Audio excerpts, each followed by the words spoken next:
سید علی وجدان نقوی صاحب.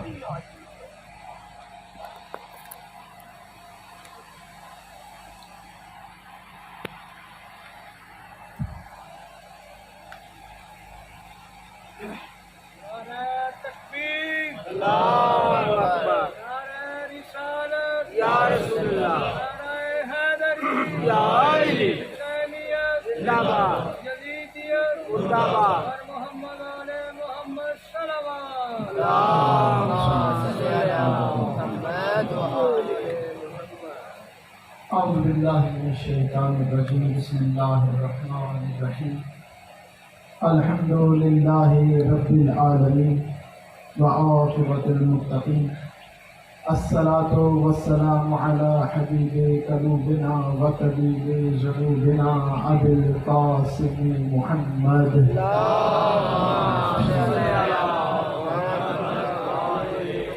وأهل بيته الطيبين الطاهرين المعصومين ولعن الله على أعدائهم أجمعين. أما بعد فقد قال رسول الله صلى الله عليه وآله وسلم بسم الله الرحمن الرحيم. حسين مني وأنا من الحسين صلوات.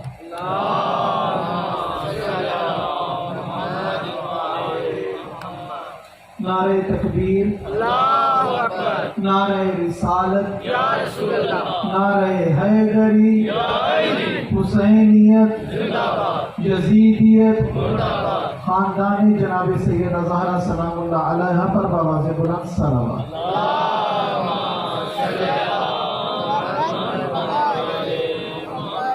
اپنی دعاؤں کی قبولیت کے لیے، اپنے مرحومین کی بلندی کے درجات کے لیے، اس قبرستان میں جتنے ولایت امیر المومنین علی بن ابی طالب علیہ السلام کا دم بھرنے والے آرام کر رہے ہیں، ان سب کے لیے اور ظہور امام زمانہ میں تاجیل کے لیے بآواز بلند صلوات.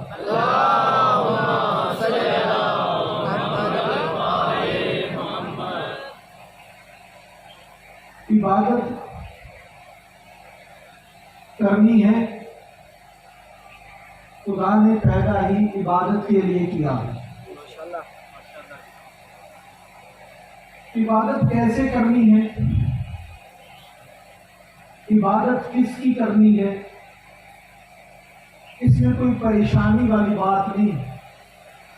جب جناب سلیمان کو کسی نے پوچھا نا کہ سلیمان کون سا ایسا عمل کرتے تھے کہ آپ کو اتنے بڑے ایمان کی 10ویں پوزیشن آپ کو مل گئی، آپ نے وہ والا مقام حاصل کر لیا، ایمان کے سارے درجے آپ نے اپنے نام کر لیے، کون سی ایسی تسبیح ہے، کون سی ایسی نماز ہے، کون سا ایسا ذکر ہے جو آپ خاص کرتے ہیں کہ سب سے خاص ہو گئے.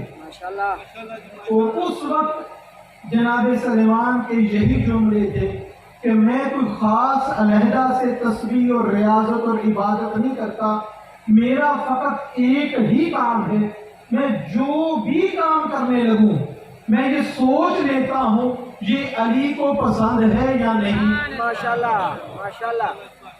اگر علی کو پسند ہے تو میں کرتا ہوں، اگر علی کو ناپسند ہے تو نہیں کرتا. دین اسی کا نام ہے، واہ جی واہ، ماشاءاللہ. دین اسی کا نام ہے. اگر ہم چاہتے ہیں نا کہ ہمارا ہر عمل عبادت بن جائے تو یاد رکھنا پھر جناب علی علیہ السلام کی سیرت کو دیکھتے جاؤ، عمل کرتے ہیں. ماشاءاللہ. ہر عمل عبادت. ماشاءاللہ معصومین علیہ السلام کے معجزات کا اس منبر سے ذکر کرنا بہت ضروری ہے، حق بنتا ہے. غدیر لکھی آیت اللہ امینی نے، اور وہاں روزے پہ رہتے تھے جناب امیر علیہ السلام کے. کئی سال وہاں پر عبادت کرتے رہے، ریاضت کرتے رہے، مطالعہ کرتے رہے. کیا دیکھتے ہیں کہ ایک روز ایک شخص آتا ہے جس کا لباس بھی صاف ستھرا نہیں ہے، اس کو زیارت کے وہ آغا فرماتے ہیں دیکھنے میں محسوس ہوتا تھا کہ زیارت کے پورے جو ضروریات ہیں، مستحبات ہیں، واجبات ہیں، اس سے بھی واقف نہیں لگتا تھا. میلہ کچالا تھا. آیا ذریعہ مبارک پہ ہاتھ رکھا اور کہا یا علی آپ کو میرا سلام، اور میرا پیر ٹھیک نہیں ہے، اگر یہ صبح تک ٹھیک نہ ہوا تو میں آپ کو نہیں مانوں گا، چھوڑ کے چلا جاؤں گا۔ اب آغا جو کئی سالوں سے وہاں پر بیٹھ کے عبادت اور ریاضت کر رہے تھے، آغا کا ہاتھ بھی ایک ایسا ہی تھا کہ وہ پوری طرح سے ٹھیک نہیں تھا۔ جناب امیر علیہ السلام کے روزے پہ جب دیکھا کہ ایسے دعا مانگی، اب کہا ہو سکتا ہے مصلی بچھا کر کوئی نمازیں شروع کر دے، سجدے میں گرا رہے ساری رات۔ تو آیت اللہ امین فرماتے کہ میں نے دیکھا کہ اس نے یہ دعا مانگی اور کونے میں لگ کے سو گیا۔ اب صبح اٹھا، آیت اللہ فرماتے کہ میں نے دیکھا کہ اس نے چل کے تھوڑا سا اپنا ٹیسٹ لیا کہ میرا پاؤں ٹھیک ہوا ہے کہ نہیں ہوا، تو دیکھتا ہے کہ اس کا پاؤں ٹھیک ہو گیا ہے، سلام کرتا ہے اور واپس چلا جاتا ہے۔ سلام کیا، واپس چلا گیا۔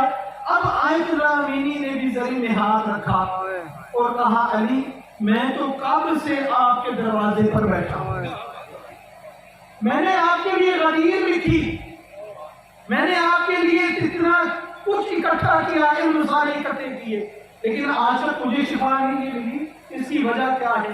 اور پھر جب عالم خواب میں جناب امیر علیہ السلام سے ملاقات ہوئی نا، تو جناب امیر فرماتے ہیں امینی یاد رکھ تو نے جو غدیر لکھی ہے نا یہ مجھ علی کا حق بنتا تھا۔ ماشاءاللہ، تو نے جو غدیر لکھی ہے یہ مجھ علی کا حق ہے۔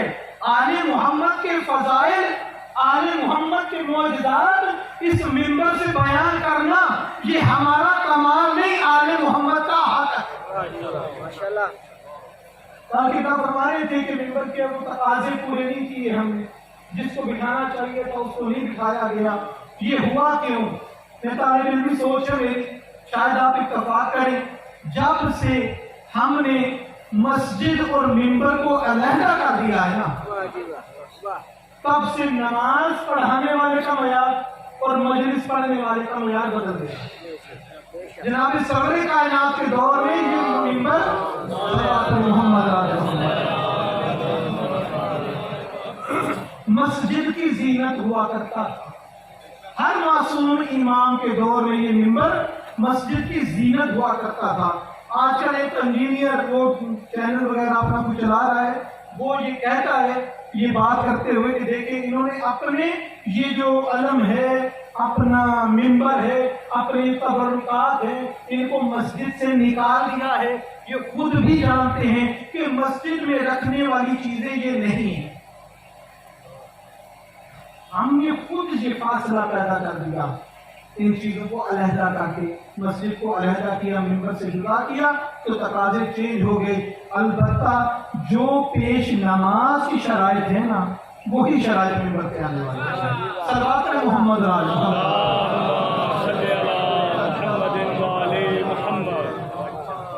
آیت اللہ امین جب دنیا سے رخصت ہو گئے، ان کے بیٹے نے عالم خواب میں دیکھا کہ میرے بابا اس صف میں کھڑے ہیں جہاں سے جناب امیر لوگوں کو کوثر سے سیراب کر رہے ہیں، ماشاءاللہ، اور جو بھی آتا ہے حوض پر برتن سے پانی لیتے ہیں، آنے والے کو سیراب کرتے ہیں۔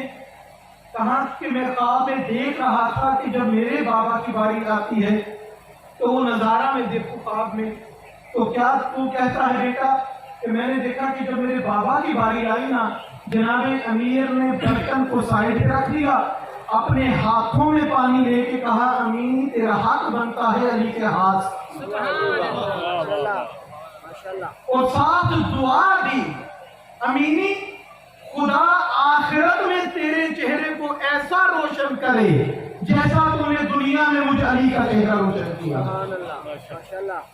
ان کی مانتے رہیں گے تو پروردگار عبادت شمار کرتا رہے گا۔ میں کل 2 دن سے عبادت کو لے کر چل رہا ہوں، نماز کے موضوع پر گفتگو چل رہی ہے کہ نماز کتنی اہم ہے۔ جناب سرور کائنات حضرت محمد مصطفیٰ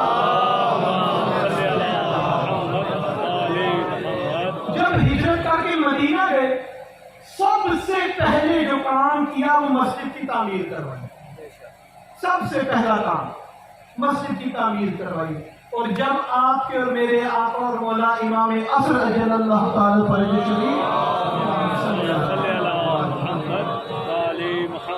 ظہور فرمائیں گے تو تاریخ میں معصومین علیہ السلام کی زبانی یہی ملتا ہے، پہلے 2 رکعت نماز پڑھیں گے پھر اپنے ظہور کا اعلان کریں گے۔ نماز کتنی اہم ہے، جناب سرور کائنات حضرت محمد مصطفیٰ صلی اللہ علیہ وسلم ارشاد فرماتے ہیں کہ جو شخص نماز فجر جان بوجھ کر نہ پڑھے قرآن اس سے بیزار ہو جاتا ہے۔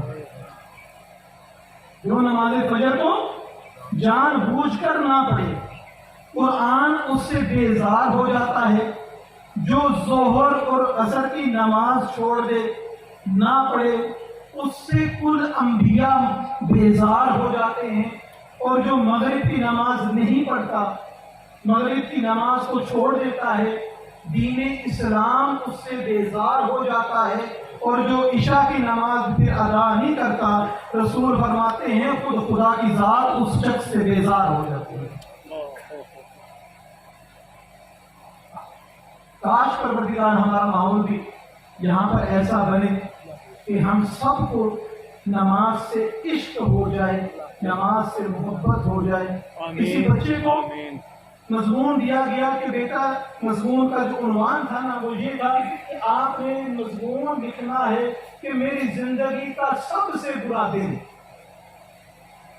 اب ہمارے جو اسکول سسٹم ہے وہاں پر تو اگر ہوتا تو وہ یہ کہتا کہ اس دن ہمارا وائی فائی نہیں تھا چل رہا، وہ میری زندگی کا سب سے برا دن تھا، میں پب جی کھیل رہا تھا میرا موبائل گر کے ٹوٹ گیا، میری زندگی کا سب سے برا دن تھا، ہم نے وہ پانڈا والوں سے کھانا منگوایا وہ لیٹ ہو گیا، میری زندگی کا سب سے برا دن تھا، جو ہم چاہتے تھے وہ نہیں ہو سکا۔ مگر کچھ ماؤں کی تربیتیں ایسی ہوتی ہیں کہ جب اس بچے کو ملا نا کہ لکھ اپنی زندگی کا سب سے برا دن، وہ اس نے لکھا کیا، وہ لکھتا ہے کہ ایک دن میری نماز فجر قضا ہو گئی، جب میری آنکھ کھلی تو میں نے دیکھا سورج چمک رہا تھا، یہ میری زندگی کا سب سے برا دن تھا۔ صلوات پڑھیں محمد اور آل محمد۔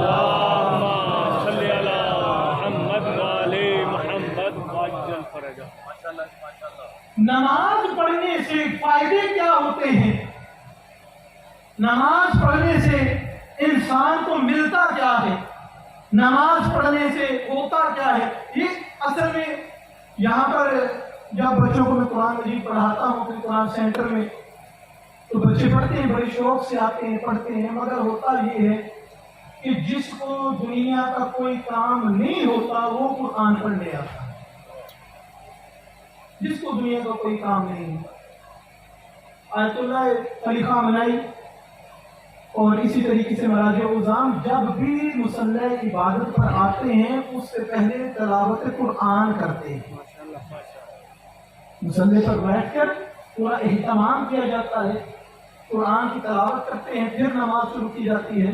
ایک واقعہ میں دیکھ رہا تھا کہ جب جلا وطن کیا گیا، جس طریقے سے کل مولانا نے بھی بتایا کہ امام خمینی کو جب جلا وطن کیا گیا اور وہاں پر جو معاملات تھے، جب اس علاقے میں امام خمینی نے قدم رکھا اور جس رہائش گاہ میں ان کو رکھا گیا وہاں پر سب سے پہلا سوال کیا، مجھے بتاؤ کہ قبلہ کس طرف ہے؟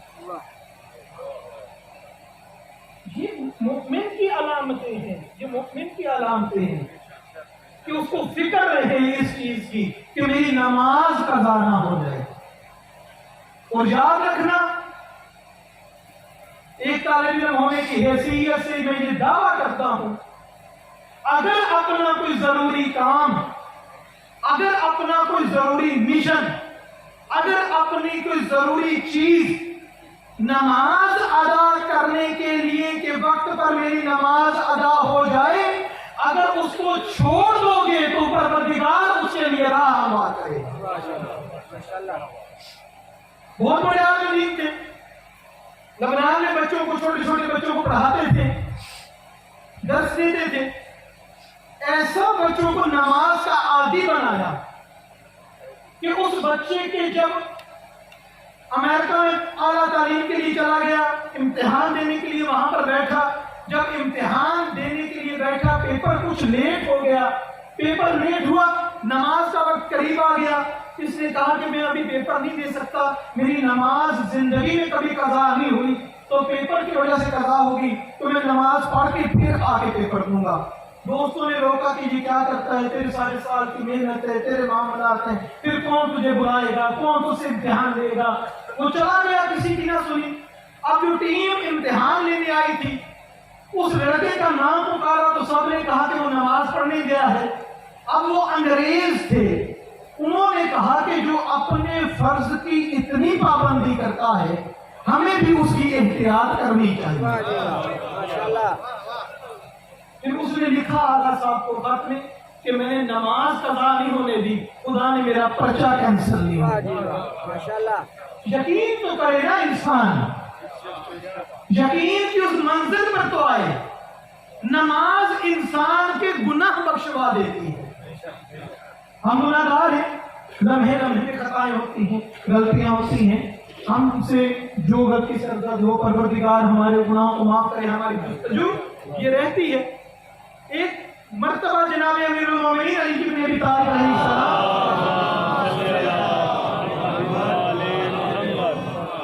مسجد میں تشریف فرما تھے، جناب سرور کائنات حضرت محمد مصطفیٰ صلی اللہ علیہ وسلم محض گفتگو تھے تو جاری فرماتے ہیں کہ میں نے دیکھا کہ ایک شخص آیا ہے اور آ کے جناب سرور کائنات کے سامنے بیٹھا ہے اور کہنے لگا یا رسول اللہ مجھ سے گناہ ہو گیا ہے، مجھے بتائیں کہ اس کا ازالہ کیسے ہو سکتا ہے۔ نماز کا وقت قریب تھا، جناب سرور کائنات نے مجھے بات کا جواب نہ دیا اور کہا کہ نماز کا وقت قریب ہے، نماز کے معاملات میں مصروف ہو گئے، جماعت کھڑی ہو گئی، یہ بھی پیچھے کھڑے ہو کے نماز پڑھنا شروع کر دی۔ اب جیسے نماز سے فارغ ہوا پھر جناب سرور کائنات کی خدمت میں آ کر کہنے لگا کہ یا رسول اللہ میں نے گزارش کی تھی کہ میرے سے گناہ سرزد ہوا ہے، میں اس کا کفارہ ادا کرنا چاہتا ہوں، اس کا جبران پورا کرنا چاہتا ہوں، تو کس طریقے سے اپنے گناہ کا ازالہ کر سکتا ہوں؟ تو جناب سرور کائنات نے حیرت سے پوچھا کیا تو نے جماعت کے ساتھ نماز نہیں پڑھی؟ ماشاءاللہ۔ کہا مولا پڑھی ہے۔ کہا پڑھی ہے نا تو یاد رکھ یہی تیرے گناہ کا کفارہ، یہی تیرے گناہ کا کفارہ۔ صلوات محمد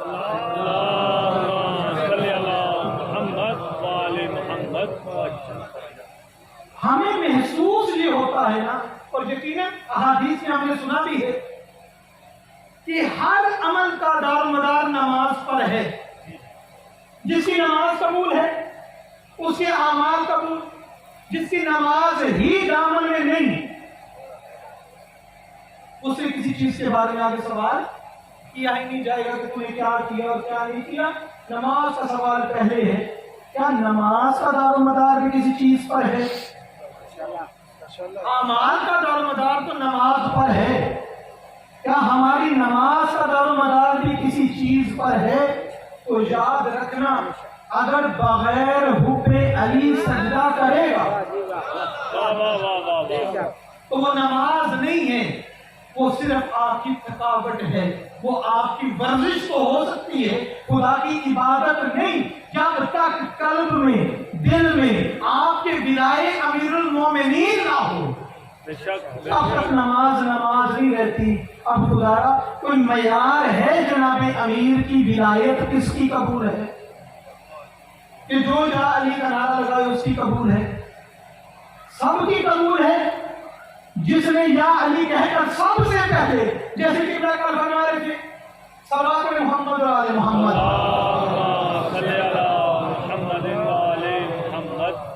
سب سے پہلے مبارک دی آغا صاحب،